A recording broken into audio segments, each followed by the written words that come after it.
Hello everybody, welcome back to Dominions 5. We are continuing our introduction to Late Age Man for this upcoming game. By the way, I'm recording this before the game even starts. And I'm going to do my best this time to try to record as I go along. We'll see if I'm able to keep that up. I will sound dumber because I'm going to say things and proclaim things and then turn out to be completely wrong. But that's okay. I'm okay with not having the benefit of hindsight in recording these videos. Okay, so what are the kinds of builds that we can do as a late age man? Well, let's take a look at the pretenders that we have access to. We do not need an awake expander.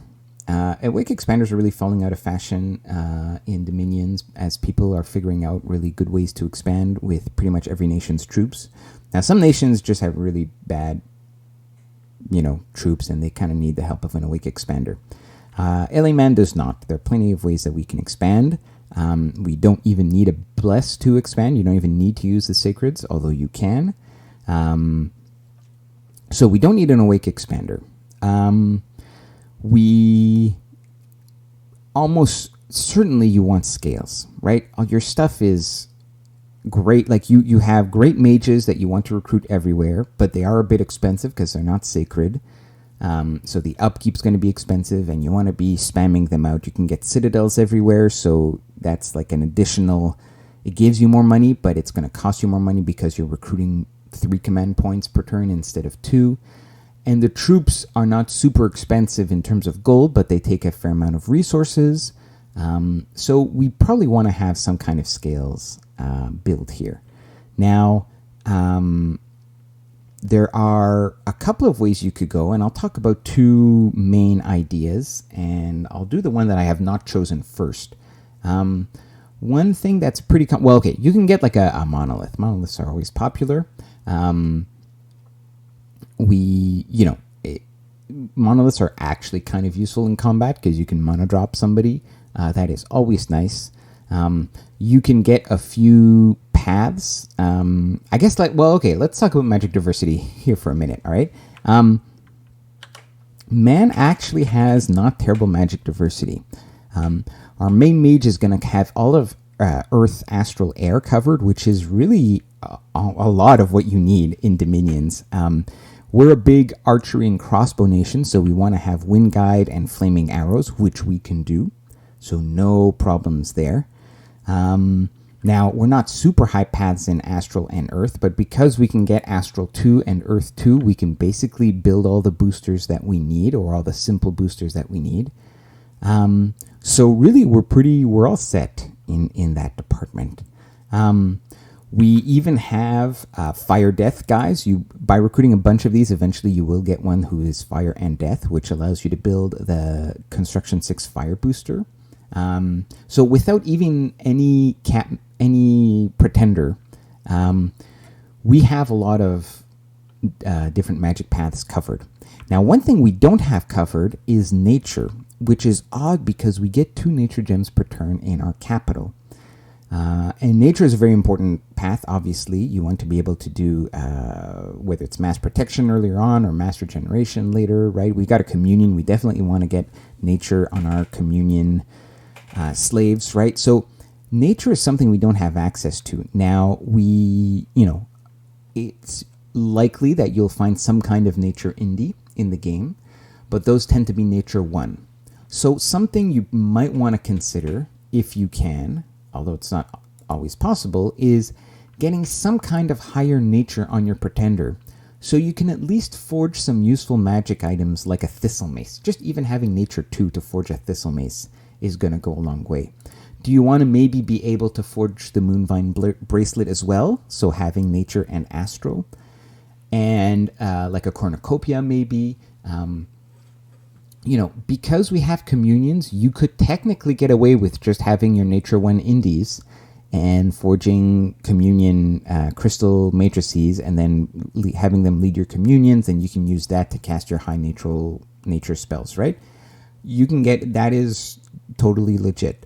But if you want to have like maybe in the late game, you don't want to rely on a human-sized indie nature mage. who's going to communion master first before doing whatever it is that you need to do, like mass regeneration or something like Serpent's Blessing if you're worried about foul vapor, stuff like that. Maybe you need that to go off on turn 1, and you want to have like an Ivy King or a Fairy Queen or something like that. So you'll need a higher nature mage to get that ball rolling, and that can come on your Pretender. So a Monolith can do that for you. A Rainbow can do that for you. A Titan could do that for you, depending on the Titan that you chose. So that's for nature. Now, we don't have any... The death access that we have is only Death 1, which is not a lot. Now, we do have a national spell, if I bring it up here, in Conjuration that is worth pointing out. We can summon a Being She, which is an air death assassin, which is pretty cool. And it only takes Death 1 to summon and 25 Death Gems. So technically, we don't need to go any higher in Death. Now, again, it's air death, so you can use her to cast Wailing Winds. You could also just do assassinations with her, but she can do Wailing Winds. So how are you going to pull that off? Are we going to do that with a Communion? You could, and then hopefully she casts air stuff and doesn't burn out your Communion. So again, we're kind of okay in Death, but if we do want to go higher up to be able to site search higher than Death 1, do you want to take Death as part of your Pretender? Having Death 2 would allow you to forge, just the first Death booster. And if not Death 2, then you would go right to Death 4 to allow you to do Liches, basically, and just fully break into Death. So that is another thing you could choose to cover. We're not a big blood nation, and you don't have any blood hunting ability, really. So is there any point in taking blood on your Pretender? There could be. For one thing, it opens up a couple of items that you might want to forge, even though you're not a real blood nation. If you spend a couple of turns blood hunting with your god, or maybe you have a random site that gives you passive blood income, you might want to forge like a Bloodstone, which is an earth booster that requires blood, or a few other artifacts or useful items, like maybe you need a Flesh Eater for a specific thug killing duty. So that could be useful. And blood is always nice as a bless, whether it's blood surge or strength or even hit points. So that's definitely an option. That's something you can take on your Pretender. Astral and Earth we have access to them, but we have low access to them. So if you want to boost your magic diversity by being able to climb up the astral tree with rings of sorcery, rings of wizardry, and things like that, you're going to need to take astral on your Pretender, and the minimum is at least 4. Similarly, Earth, we can boost up to 4. So, not really. We have Earth 2 as our maximum, so we can forge boots that will get you to Earth 3, and that's all you can do. Now, if your Pretender has blood and Earth, then you can forge a stone to get you to Earth 4. Alternatively, if your Pretender has high enough Earth, Air, or Water, Fire, you can forge an Elemental Staff, or with Astral, you can do Ring of Wizardry. You can get your Earth higher that way. But unless you do something on your Pretender, you're kind of stuck at Earth 3.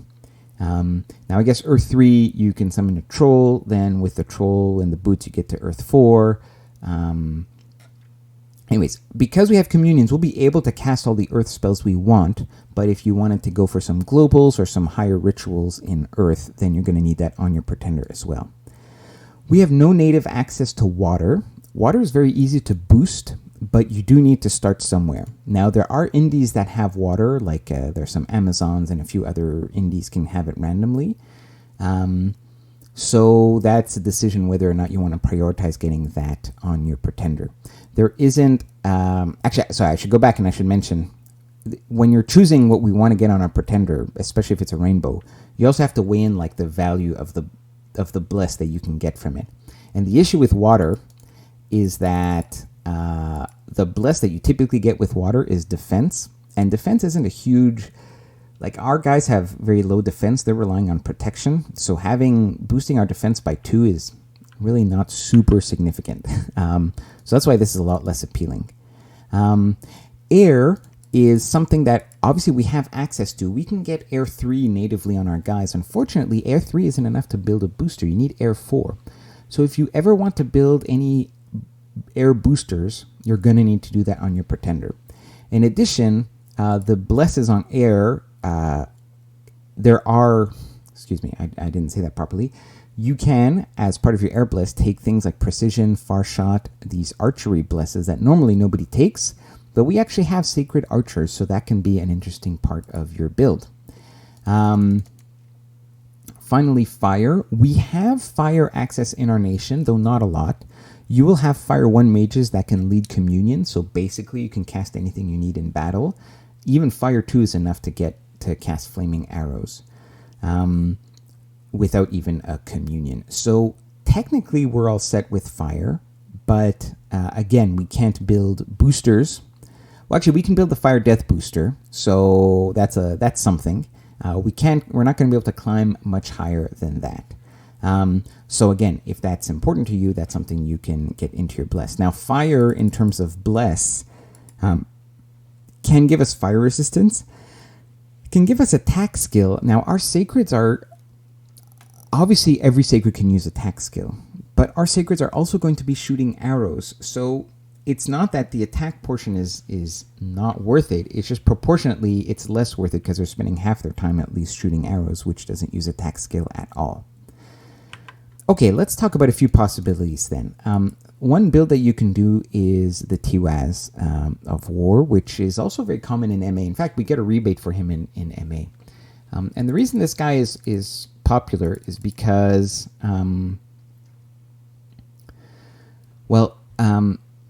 we can, first of all, he's a great super combatant chassis. And so if we have him dormant, he can, let's see what we're going to take. Like if we took a bit of, we definitely want growth because of our mages. Okay, this took me 2 seconds to come up with this. We can tweak this a little bit.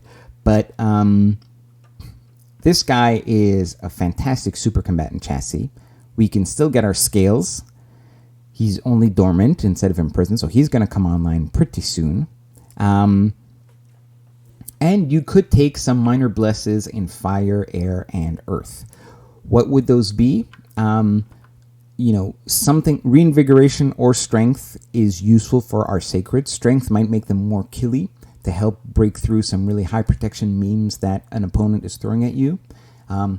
You could get fire and air resistance if you're in a game where you're expecting that is going to be important. We can still get our archery blesses here with this build. You could do something like inspirational presence for our sacred leaders or superior morale. There's a lot of stuff you can play with here. You could even take much less generous scales, or maybe take a bit more misfortune here, and go up in fire and in air, right? And get something like flaming weapons. These are all, you could do a lot of interesting builds here. Do you go thunder weapons with your crossbowmen, right? Your sacred crossbowmen, that could be a lot of fun. I wouldn't bother with Heartskin or Fortitude, but maybe you do 2 strength, with to make your sacreds even killier. Note that crossbows and bows will increase damage based, they divide by 3. And we start with strength 2, so just getting 1 strength is not going to give any more damage to your crossbow bolts. You're going to need at least 3 strength to make that happen, so you need to take 2 strength as part of your bless. Anyways, there are quite nice killy sacred blesses that you could do with the Tiwaz of War, and he's going to come online in year 1, so you can still take something that's incarnate, and you don't really need it for expansion. Anyways, that's something to think about. Another build that you can do with this guy is to take 1 additional path, and if I were to take an additional path, it would probably be Astral, and the reason is to get magic weapons, because one of the weaknesses of our nation is we have no magic weapons in our lineup at all. So if we're fighting against anything that does fog warriors or anybody who's ethereal, we are kind of screwed.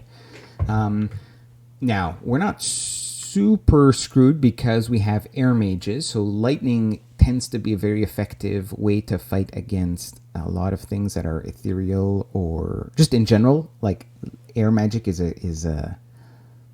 can be sort of a stand-in for magic weapons, but not always. And the other counter that we have is we can, at different construction levels, we can put some crossbows or bows on these guys. You can put them on anybody, but they're blessed, and you might want to take an archery bless on these guys. And that can help you deal with the lack of magic weapons. But we don't have magic weapons. So taking Astral on this fellow is not crazy. It then also gives you a guy who has high Astral and Earth, which allows boosting into other paths much more easily. This guy can now go Astral all the way, because Astral Force enough to go basically all the way to the top. He has Earth and Air 4, so he can do elemental staves and boost that way. Some kind of build based around him is quite respectable. Now, taking him dormant is tempting. One of the issues you run into is that in the first year, your native gem income is only air and nature. And you're not going to have any way to use that nature because you won't have recruited any indie mages by then. And in terms of kitting him out to go fight in the first year, all you have is air. And so even if you research construction right away, you'll be able to build like maybe, the air. I mean, he comes with full plate mail already. So what, are you going to build like an air hat? What kind of weapon and shield are you going to give him? It's going to be all air. It's okay. The air gear is not bad. But because you don't have any native earth income or astral income, you're kind of, or even fire income, it's going to take you several turns after he comes out to give him some kind of gear that you feel comfortable with.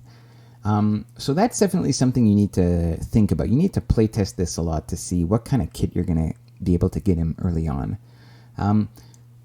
If you do manage to give him a nice kit, then sure, this can be a very powerful guy to have for your first war. Now, there are other Titans, I'm not going to go over them, but that is basically the idea, right? You can get a Titan that you get dormant, and you kit him out somehow for your first major war. The Titan's paths maybe are synergistic with your other sacreds, and maybe fill in a few gaps. Now, I decided to not go with this build. Instead, I've gone with a bit of a rainbow, and I'll show you the kind of build that I have gone for. So, one of the things that I decided I wanted to have was, well, obviously we want scales, right? Now, looking at the different rainbow chassis, I was figuring the one that actually gives us the best options is this guy, just because he's so cheap. The Frostfather sometimes is cheaper because you get 2 paths, but this guy is actually 40 points cheaper than the Frostfather, so this is cheaper. Now, something like the Great Sorceress also gives us 2 paths, but she's 110, so that's even more expensive. The Enchantress is interesting because of the gem generator, but because you're probably taking an Imprisoned Pretender, that's not going to come online for quite a long time. So in my experience, this would be the best chassis for a rainbow. Now, I did play around with the idea of using a more expensive chassis like the Master Lich or the Ghost King. And the idea here, in particular with the Master Lich, who is immortal, is that this could be a chassis that can fill out some of my magic diversity issues, but I could also use him in combat. And in particular, now new paths are 40, which is expensive, but not completely prohibitive. Like my priorities are getting Astral because I want to have magic weapons. Now, by taking Air and Death, this guy can magic phase and do things like Wailing Winds. And he's immortal, so I'm not too worried about having him participate in battles. He can just come right back. He could be dormant or imprisoned, right? There's a lot of... I played around with a lot of options with this. In the end, I didn't quite get everything I wanted to, and that is because if I take him dormant to be able to use him earlier on to site search for these paths that I don't have, then I'm really restricted in the scales that I can take and in the additional paths that I can take because the new paths cost a lot. If I take him in prison, I can get much better scales, but then he's only coming online in year 3. And the advantage of having him to fight your early wars is lost. By year 3, I could be doing Wailing Winds with my summonable Conjuration Air Earth Assassin Lady. Similarly, the Ghost King, although he's not immortal, is a Dominion Summoner and summons Ghost. And this one has only 20 for a 20 path cost, so you can get a lot more variety in fixing your magic diversity, but the chassis is much more expensive, and if you're getting him in prison, then what's the point of this Dominion Summoner? You're not going to get any ghosts until like year 5 or year 6. So in the end, I decided to just go back to just getting a rainbow. Excuse me just a moment.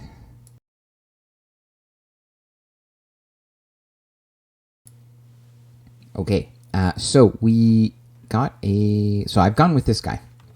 Now, this means we can get amazing scales. So these are the scales that I was able to afford. 1, 2, 3, 1, 2, 3. So we can take Drain 3, which is great. We can take... Oh, another thing I should mention. So Dominion score. Man doesn't really need a lot of Dominion score because we don't really rely on the Sacreds a lot. But on the other hand, if you're getting a bit of a bless, a utility bless even... for example, in magic weapons, I'm going to be recruiting 3 of these guys per turn in my capital. So that's already going to be 3 holy points gone. If I only have a Dominion score of 5 or 6, which you can get away with, that means you're only going to be recruiting 1 or 2 of these guys per turn. And whatever utility you're trying to get out of the bless on these guys is going to be hard to pull off with only 2 per turn, right? So I don't mind having a higher Dominion score here. It's just useful in general. It helps to... Like, you can get away with a low Dominion score with Man, but having more helps. And one of the issues I was having with builds with these guys is it was hard. And honestly, even though the Dominion score is cheaper on the Titans, I was just too tight on my points for scales that I couldn't afford a high enough Dominion score. So we can afford this. Now, here's the bless that I've gone for. So I've taken Air. And in Air, we are doing Far Shot and 2 Precision. Now, I'm not taking Shock Resistance. And honestly, that's because we're not dealing with any other big air nations. There's Midgard. Midgard is gonna be an issue. Now, we have a lot of air mages too, so it's going to be easy for us to get basic shock resistance up. And once we get Army of Gold, we'll be neutral in terms of shock resistance. Honestly, the other thing is that most of our troops are not going to be sacred anyway, so even taking shock resistance is only going to bless a couple of our sacreds in the front line. Most of our guys are not going to benefit. Our mages are not going to benefit from this buff. So a key part of the build that we're going for is, well, let's say a key strategy that a key tactic that we're going to be using is having Lord Wardens on the front line fire rear, okay? With a 40 range crossbow and far shot, with precision 13, they can hit the back line, in other words, the enemy mages, fairly reliably. And I have found that with precision 1, it's even more reliable, but not quite. But with precision 2, it is pretty damn reliable. And once we get construction 6, we'll be putting all sorts of bows and bows of war or crossbows on these guys, and they are going to be murdering the enemy back line. And I need the far shot and I need the precision to pull that off. So that is a key component of this build. Now, like I said, we're going to get magic weapons because that is just going to make life easier for dealing with ethereal things and fog warriors and things like that. Also, this is going to break us into astral kind of properly in all the boosters that we can make with astral. Yes. Okay. Next, we are going to go with Death 4, and that is for two reasons. We can, if you don't have Death, you either do Death like 2, so you can at least make boost your indies with Rod of Rod of Death, or you go Death 4 so you can make liches. Death 3 is pretty useless. It means you have to go through like 2 other steps to get you have to empower, like you either go 2 or 4. 3 is tempting because if you're going to take nature, you can get your bless with only 3 death. And that is, with death, you could just get Undying, which, we're going to be using these sacred units. Undying is great during expansion. They, really almost increases their effective hit pool by 50%. So this is totally reasonable, but Death 4 is actually going to break you into real death later on, like liches and things like that. And I've decided that we're going to go Withering Weapons because we are going to be using our crossbows to apply Withering Weapons to everything. So Withering Weapons, if you read at the bottom, anyone wounded with a Withering Weapon will get decayed if they fail a magic resistance roll. And this doesn't apply to natural range attacks, but it does apply to mundane range attacks like bows and crossbows. So, using our Lord Wardens and our regular Wardens close to the front, they're going to be on fire rear or just on fire. They're going to shoot really far with a lot of precision, and anything they cause damage to will get withered with a magic resistance check. The nations that we are fighting mostly do not have old age people. Atlantis has all their things are pretty old age, so withering is not going to be super useful there. But off the top of my head, like everything else is basically humans. So this is going to be very damaging, I suspect, to a lot of our opponents. Anyways, we'll see. Maybe it won't be, but I'm hoping to make it work. Okay, I've decided to pick up Blood 4. I wanted to get some blood just to be able to build an Earth booster or 2 and get a few random utility blood items. We're not going to be a major power. Now, to get into blood and be useful, you need at least 3, to be able to build some of the items without boosters and things like that. And you want to be able to site search, like to blood hunt somewhat effectively, because you only want to do it 2 or 3 times to get the slaves you need to build your item. So I'd say 3 is the minimum. Plus, that's what you need for getting a bless out of it. Now, there's a lot of useful things we can get as a bless. Strength is nice, but you have to also get strength in earth to really make it worthwhile, because our sacreds are using their crossbows a lot. Alternatively, you can just get hit points, and hit points is good for humans, right? Getting 3 more HP on our guys is going to make them really much more survivable in the early game. Not terrible. However, it's really hard to compete against Blood 4 giving you Blood Surge, which is just honestly a fantastic, fantastic bless to have. Even though we're not totally relying on our sacreds, I do want to make good use of them, especially the commanders, and Blood Surge just makes them that much better. So we've gone with Blood 4 for Blood Surge. In Nature, I've also picked up Nature 4. And that is, well, first of all, we excuse me, we want to get some bless points, and we'll talk about that in just a second. Now, in terms of boosting up Nature, Nature 4 is nice because, so with a Thistle Mace, that brings me to Nature 5. And by the time my Pretender comes online, I'll have like 60 or 70 Nature Gems piled up from my capital income. And with Nature 5, it then becomes trivial to summon, whether it's a Fairy Queen or Ivy Lord or whatever, all those nature summons that require Nature 5. The issue is that if you only had Nature 3, and then with a Thistle Mace you had Nature 5, you're going to have to forge another booster to get to Nature 5. That's going to take up Nature Gems. And we're going to have a nice pile of initial Nature Gem investment, but we're not going to be able to site search Nature for a while until we get our indies out. So anything that saves us Nature expenditure to get our Nature Mages out, I think is going to be worth it. Nature 4 makes it easier to do any Nature Globals in the late game if that's what we wanted to do.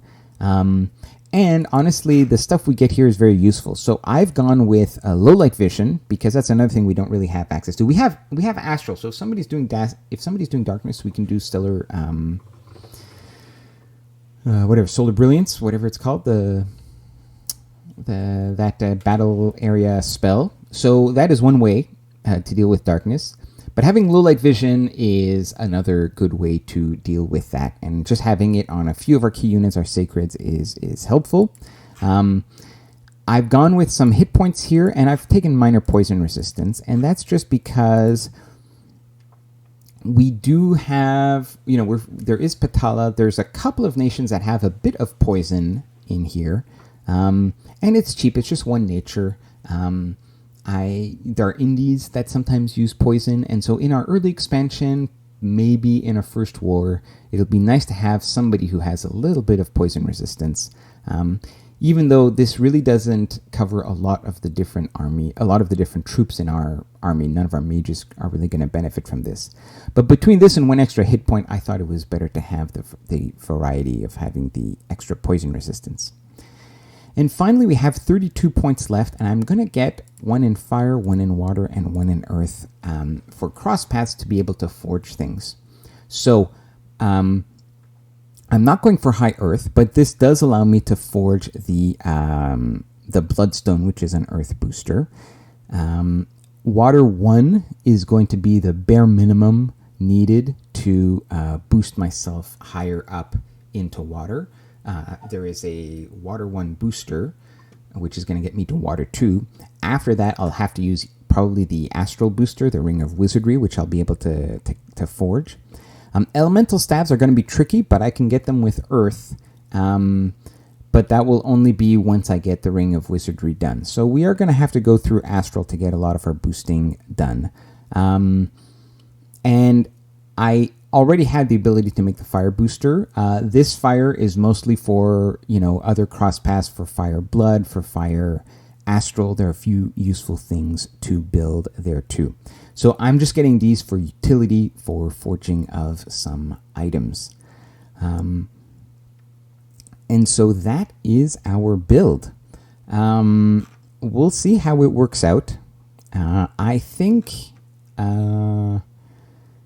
I'm excited about this game, actually. I think the nations we're playing against, I haven't played a lot of Late Age, I did, but it was like a couple years ago.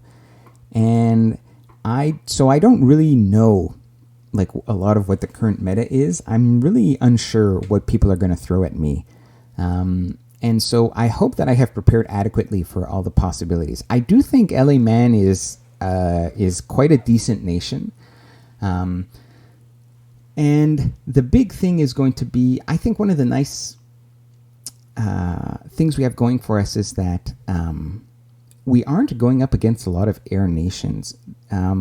So in the late age, you kind of want to go up alteration to get arrow fend pretty soon because everybody uses crossbows. But the truth is, a lot of the nations we're playing against don't have any native air access. So I think we're going to be able to punish people with our crossbows for quite a long time. After that, we'll have to see what we transition into. We have very solid mages, so, communions with evocations are definitely going to be a thing. Anyways, I'm curious to see how this game pans out, and I will try to record these episodes as the game goes on. So I'll see you in game. Take care, everybody.